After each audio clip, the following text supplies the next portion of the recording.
Meu nome é Amanda Barbosa, Andressa Oliveira e Bruna Mello. Nós somos alunas do curso de Pedagogia e nós vamos apresentar para vocês o nosso projeto, ao qual o tema foi Globalização e Trabalho.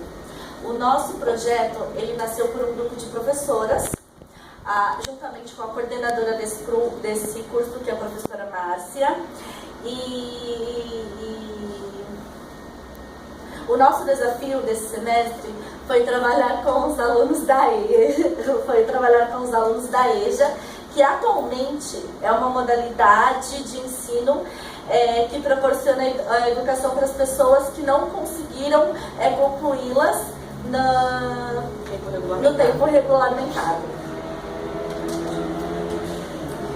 E, bom, com o objetivo desse projeto, a gente teve a questão da integração, né, de grupo, o trabalho em grupo, a questão dos prós e contras do nosso tema, globalização e trabalho, buscando o grau de conhecimento que os alunos já possuíam e assim integrar esse tema junto com o conteúdo escolar e a realidade do aluno. A importância desse projeto ela é extremamente visível diante da sociedade, porque isso mostra o quanto eles ainda necessitam de informações com relação ao tema de globalização, entre muitos outros aspectos, como, por exemplo, quando nós abordamos com eles na roda de conversa, na sondagem, sentimos bastante dificuldade da parte deles em relação a tudo que nós mencionávamos, porque era algo completamente desconhecido para eles. E esse projeto nos permitiu trabalhar com eles, no caso, a metodologia do Ruifava, onde nós trabalhamos a interação, onde eles puderam estar interagindo conosco, tanto com o professor, que no caso eram nós, naquele momento, como entre eles mesmos, para que eles pudessem estar realizando essas buscas aí.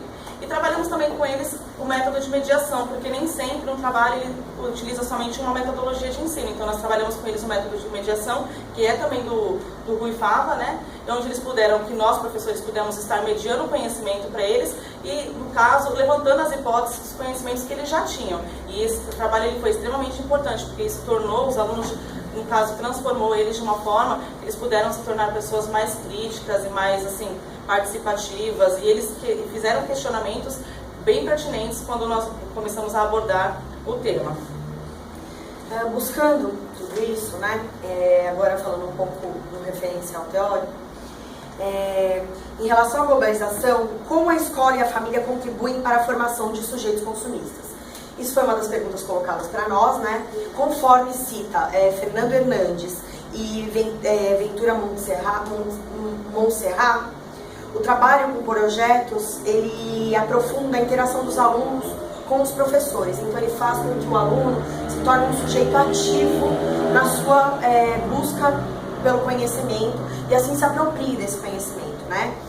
E com relação à questão da família, a gente vem citando o Mário Sérgio Cortella, que ele diz que uma criança que ainda não está em idade escolar, com cerca de 2 anos de idade, ela assiste mais de 1000 horas de TV no ano. E ele fala da questão da relação familiar, que ela está cada vez mais restrita, tanto em quantidade quanto em qualidade. Então também aqui, voltando a Hernandes, né, ele destaca que a experiência de se trabalhar com o projeto, seja qual for o tema, ela é mais positiva, porque ela parte da experiência, então ela realmente traz uma aprendizagem significativa. Já a questão, né, segundo o Ruifava, houve uma outra pergunta, né, como o método, como as práticas educativas, elas provocam uma reflexão crítica frente às adversidades da globalização, fazendo com que os alunos sejam apenas reprodutores de ideologias. Então, o Ruifava, ele traz que a verdadeira educação, ela ocorre quando a informação e os conhecimentos, eles fazem sentido. E ele requer um educador, um agente que seja não somente um mediador, né? Mas sim um orientador, um estimulador, um mediador dos processos de aprendizagem. Então ele requer que nós tenhamos um educador agente e um educando participativo. E o educador ele precisa buscar metodologias que valorizem essas práticas, né? E tanto isso, como também fazer com que o aluno entenda que a independência e o comprometimento comprometimento dele faz com que o aluno com que ele mesmo aprenda a pensar. Já, né, nos dias de hoje, que se faz necessário apoiar e manter uma educação que permita o desenvolvimento desses cidadãos, bem como as necessidades que eles têm perante a sociedade, né? Então, foi colocada uma outra pergunta também para a gente, que de que maneira as discussões na EJA contribuem para o rendimento do processo de globalização? Então, a EJA, ela volta-se para a conscientização desse sujeito, né? Possibilitando o agir e reagir diante das situações da sociedade. Na proposta curricular de 2002, cita que a contribuição para a formação dos cidadãos democráticos e incentivar a participação social ativa e crítica desses cidadãos precisa promover a compreensão e a apropriação dos avanços dessa sociedade, tanto seja científica quanto tecnologicamente, né? E ela promove também a aprendizagem de valores, de justiça, de solidariedade e tolerância. Então,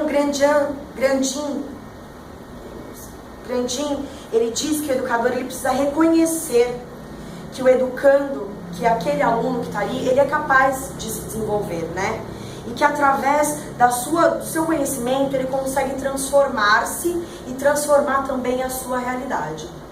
Bom, agora falando um pouco também sobre pesquisa, segundo Jack Berlot, a pesquisa é extremamente importante para os alunos, tanto sejam eles da EJA como não. Ela é extremamente importante porque isso vai empoderá-los, trabalhar com pesquisa vai empoderá-los para que eles possam estar se posicionando diante de uma sociedade atual de uma forma mais crítica e autônoma. Quando nos foi questionado quais os benefícios e os malefícios da globalização, nós nos perguntamos e buscamos informações que pudessem responder essas perguntas. E isso nos mostrou que a globalização ela é sim muito benéfica em muitos pontos, mas ela também tem os seus malefícios, ela tem o seu lado perverso da coisa, que é quando as pessoas têm aí a questão a discrepância de nível social, no caso tanto de educação como da própria economia, no mercado de trabalho, enfim. Então nós estamos verificando e isso realmente, a pesquisa ela é extremamente importante para que eles possam estar aí trabalhando de forma mais adequada, para que eles possam estar novamente se empoderando diante da sociedade. E verificando também em nossas pesquisas, em nossos conhecimentos, que nós buscamos as informações, nos foi questionado sobre como surgiu o tema globalização e se ele era abordado dentro da LDB, para que pudesse ser trabalhado tanto com a EJA como nos outros níveis escolares. E nós fomos, no caso, estudar e verificar, e segundo Carlos Brandão, no artigo 43, incisos 6 e 7, não está explícito de forma, não está disposto de forma explícita, está de uma forma implícita, onde os alunos, no caso, mostra que os alunos eles têm o direito de estar trabalhando os conteúdos da globalização, que no caso são as culturas regionais, nacionais e internacionais. No caso, está trabalhando a comunicação, os métodos tecnológicos, que hoje é muito importante dentro da sociedade, que é uma coisa que valorizou muito o mundo para a globalização de hoje. Então, isso é extremamente importante. Após a roda de conversa, né? Após a nossa roda de conversa e as sondagens realizadas, nós fizemos um documentário e que nós passaremos para vocês.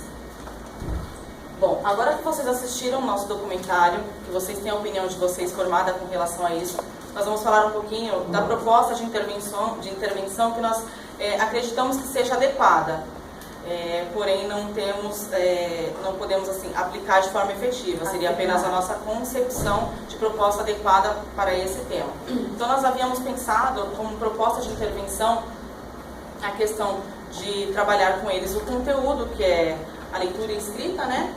E eles estariam trabalhando, no caso, a proposta de intervenção seria, eles estariam escrevendo uma carta para uma pessoa que mora em outro país, algum parente deles que mora em um lugar distante, que assim eles poderiam estar trabalhando o método da comunicação e utilizando-se das tecnologias. E com isso eles poderiam estar trabalhando também a questão da escrita, da leitura e da linguagem. Então seria bastante importante que trabalhe dessa forma. E isso seria também com a ajuda e a mediação do professor, que estaria orientando eles de forma mais adequada. Nós levamos eles para o laboratório, para o laboratório de informática, e ali nós podemos auxiliá-los quanto a mandar um e-mail, né? Não só ficamos na escrita, né, com a carta, mas sim como usar a internet de forma adequada, como eles possam buscar fontes mais seguras de informações. E com isso nós identificamos que alguns deles não tinham esse conhecimento, né? E algumas já senhoras de idade que ali estavam não sabiam ligar, desligar o computador. Então nós tivemos, acredito que naquele momento nós tivemos uma certa importância na vida deles, né, para que eles pudessem ter a noção básica de como é importante a comunicação por meio desse mundo globalizado, que nesse caso foi a internet. E os nossos agradecimentos, muito obrigada por vocês estarem aqui presentes. E agradecemos às professoras que nos auxiliaram a todo momento. A Deus, primeiramente. Que nos prestigiaram aqui com a presença de vocês. Enfim, nosso muito obrigado. E para finalizar, eu vou citar uma frase que é de Paulo Freire, né? Ninguém começa a ser professor numa certa terça-feira às 4 horas da tarde. Ninguém nasce professor ou marcado para ser professor. A gente se forma como educador permanentemente na prática e na reflexão sobre a prática. Obrigada. Muito obrigada.